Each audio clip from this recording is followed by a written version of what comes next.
the hearing my brother filed to have our mother declared legally incapacitated and placed under his control, his lawyer stood up and said, "Mrs. Ostrowski is confused, at risk, and unable to manage her affairs.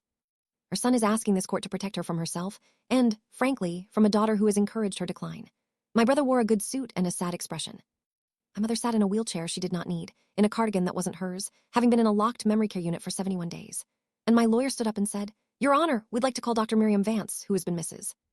Ostrowski's physician for 26 years. She was never contacted by the petitioner. She has opinions." Let me back up. Because to understand how a woman with her own mind and her own house ended up locked in a facility for 71 days on the word of her own children, you have to understand how easy it is, how appallingly, procedurally easy, and what it took to undo. My name is Danuta Ostrowski. I'm 51 years old, and my two brothers tried to have our mother declared incompetent so they could sell her house. They very nearly succeeded. And the part I need you to understand before I tell you anything else is this: my mother was fine.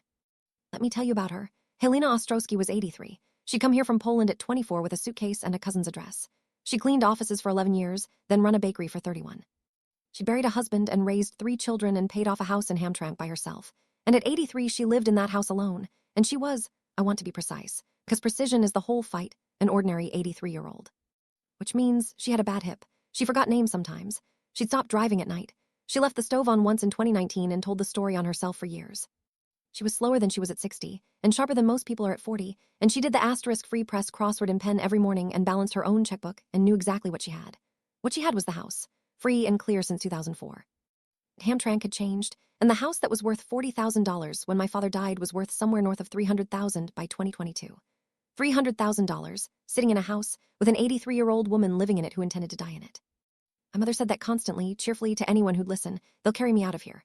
My brothers heard that as a problem to be solved. Let me tell you about them. Thomas, the oldest, who'd made and lost money 3 times and always had a venture. And Merrick, the youngest, who did what Thomas said. They didn't visit much. Thomas called Mama on holidays and at other useful moments, and starting about a year before the petition, they got interested. Suddenly, attentive, Thomas began coming by and asking questions and expressing concern. Here's how you build a case that a competent woman isn't. You collect the ordinary. Every 83-year-old has a bad day. Mama had a rough afternoon in February. A UTI, which in elderly women famously produces confusion, and which cleared up in 4 days with antibiotics, and Thomas was there for it and wrote it down. She lost her keys in March. She called Merrick by our father's name once, laughing at herself, and that went in the file too. Take any human being alive and follow them for a year writing down only the lapses, and you can build a case that they're deteriorating. That's not a trick that works on the elderly. That's a trick that works on anyone. The elderly are just the ones people believe it about. You engineer the rest. This is the part I couldn't prove for months. Her mail started going missing, and she'd be distressed about a bill she was sure she'd paid. Her pill organizer got scrambled twice. An appointment she was sure she'd been told about was one she'd forgotten. Small things, each one making her look confused, each one making asterisk her feel confused, which was better than making her look it, because a frightened old woman who started doubting herself performs the part beautifully. You isolate. Thomas and Merrick started managing her calendar to help. And this is where I have to take my share, was working 60-hour weeks and grateful my brothers had finally stepped up. And you write down the daughter, because I was the problem. I saw Mama every Sunday and I'd have contradicted every word. So the file grew a second theme, that Danuta was in denial, that Danuta encouraged Mama's independence dangerously, that Danuta had her own reasons for wanting Mama in that house. By the time they filed, I wasn't a witness. I was a co-defendant.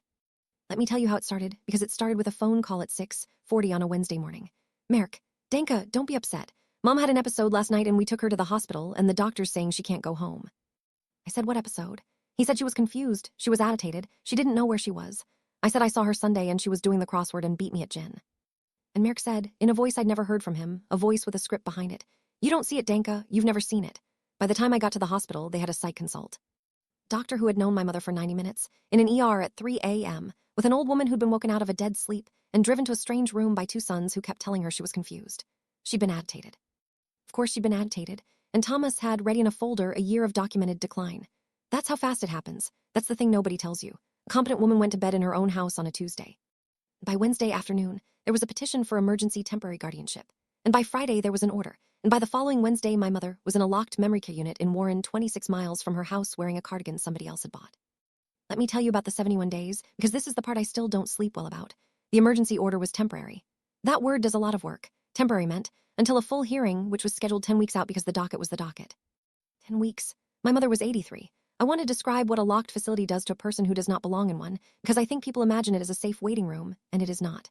It is an asterisk environment asterisk. They took her crossword because pens were a concern. They put her on a schedule. She was surrounded 24 hours a day by people in genuine cognitive decline and treated as one of them by staff who had been handed a file that said she was one of them. When she said, "I don't belong here, my children have done something to me," that is, and I want you to sit with this, one of the most common things a person with dementia says. Her sanest, truest sentence was indistinguishable from a symptom. She stopped doing the crossword because there was no pen. She stopped arguing because arguing was agitation, and agitation had consequences. By day 40, she'd gotten quiet, and Thomas used that. See how she's declined. They were right. She had declined. That's what happens when you take an 83-year-old out of the house she's lived in for 50 years and lock her in a strange room and tell her every day that her mind is gone. It works. It's a machine for producing the evidence it claims to have found. Let me tell you about the visits because I went every day and I need you to understand what I watched. Week 1, she was furious. Glorious, actually. She sat in that room in Warren and she was incandescent.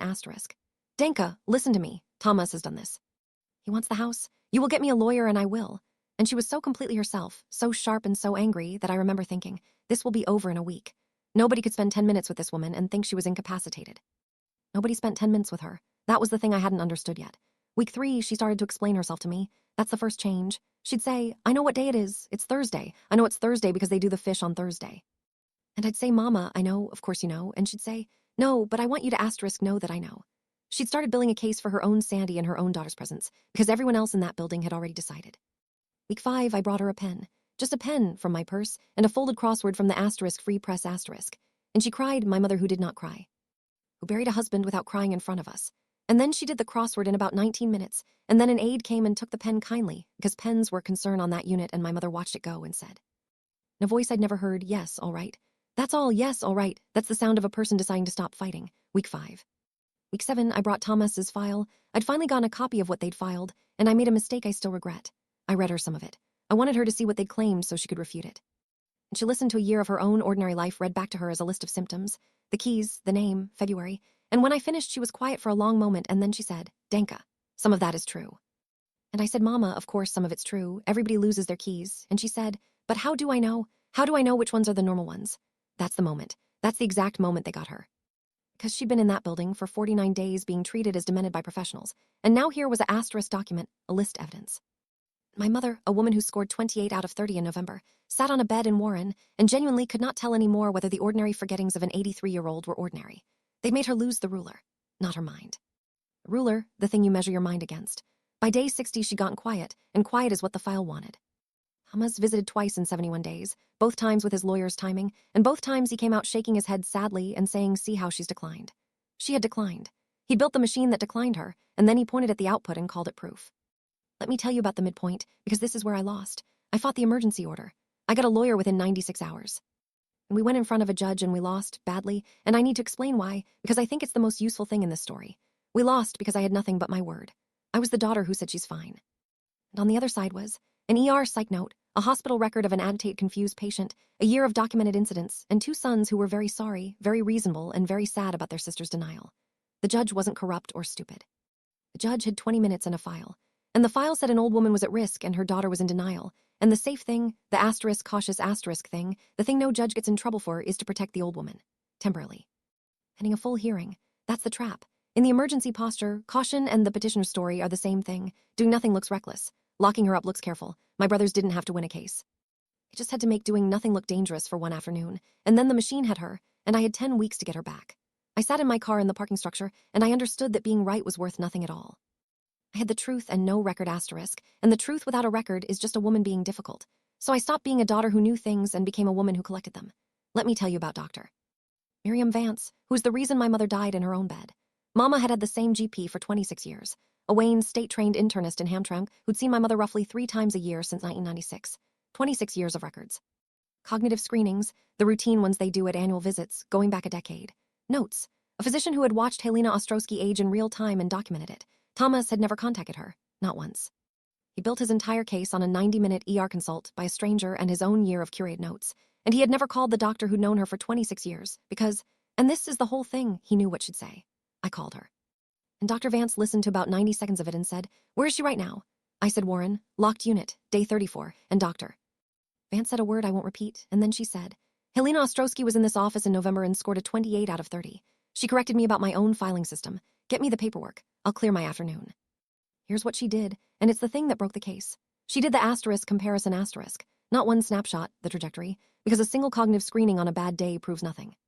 But 10 years of screenings at the same office, by the same doctor, showing a woman scoring in the normal range consistently, including 4 months before the petition, that's not an opinion. That's a line on a graph. And then she looked at what my brothers had actually filed, and she found the thing I'd never have caught. The February incident, the one that anchored their whole timeline, the first real entry in Thomas's file was the UTI, and there in Dr. Vance's own records was the visit, 4 days later. Infection resolved, patient at baseline, no cognitive concerns. They'd taken a documented, treated, resolved urinary tract infection in an old woman and used it as Exhibit A for permanent incapacity. And Dr. Vance had the chart. They didn't call me, she said, because they weren't building a medical case. They were building an asterisk story asterisk, and I'm the fact that ruins it. We got the independent evaluation ordered, too, a court-appointed geriatric psychiatrist, someone with no stake in anyone's house. He saw my mother on day 58, in the facility, and I've read his report more times than is healthy. He found her fully oriented, capable of understanding and managing her affairs, and he wrote one sentence I think about constantly. Patient's distress and reduced engagement are consistent with an appropriate reaction to involuntary placement rather than with a primary cognitive disorder.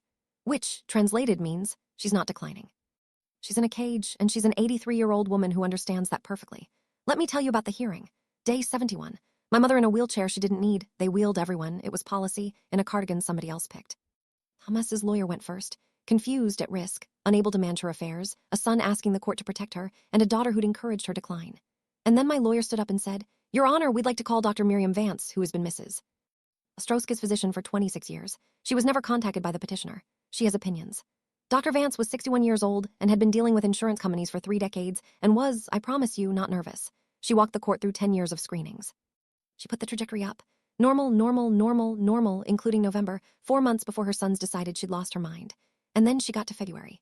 The petition characterizes February 14th as the onset of Mrs. Ostrowski's decline, she said. I'd like to enter my note from February 18th. She read it out. Infection resolved. Patient at baseline. No cognitive concerns. A urinary tract infection in an elderly woman produces transient confusion. It is one of the most common presentations in geriatric medicine. It resolves with antibiotics. It resolved with antibiotics. The petitioner has taken a treated infection and presented it as the beginning of permanent incapacity. He did not consult me. I have been this woman's physician for 26 years, and no one on the petitioner's side has ever contacted me, and I would like the court to consider why. Then the court's own evaluator, whose report said what it said, and then my mother asked to speak. Her lawyer, she had her own, court-appointed, and thank God, said she wished to address the court. And Thomas's lawyer objected, and the judge said mildly that the subject of a guardianship petition is generally permitted to say something about it. My mother did not stand up because of the hip. She spoke from the chair in the accent she never lost. She said, "Your Honor, I am 83. I forget where I put things. My hip is bad. I do not drive at night." She paused. In November, my doctor gave me a test, and I got 28 of 30. I did not remember apple. Someone laughed and stopped. I have been in that building 71 days. They took my pen. In my house, I do the crossword every morning in pen, in ink, because I am not afraid to be wrong. She looked at her sons for the first time. "Thomas, Merk, I know what the house is worth. I am not a stupid woman. I came here with a suitcase, and I made a bakery, and I paid for that house alone, and I know to the dollar what it is worth." She turned back to the judge. "I said I will die in my house. My sons heard a problem." My daughter heard her mother. She folded her hands. "I am old. I am not gone. There is a difference, and everyone in this room knows it except the 2 men who want my house. Send me home." Here's how it ended. The petition was denied, fully. The judge vacated the temporary order from the bench, and Mama went home that afternoon, and I want to tell you it was triumphant, and it was. And I also want to tell you what I actually remember, which is that she wouldn't let go of my arm in the parking lot. 83 years old, and she held my arm like a child in a crowd, all the way to the car. The judge's language about the petition was not gentle. I'll leave it there. There were consequences. The court took a dim view, and there are avenues, and I pursued what could be pursued, and I'm not going to detail it because it's my family's grief, and there's nothing entertaining in it. But here's what I need to say, and it's the whole reason I tell this story. I won, and it took 71 days, and 71 days was too long. My mother came home, and she was not the same.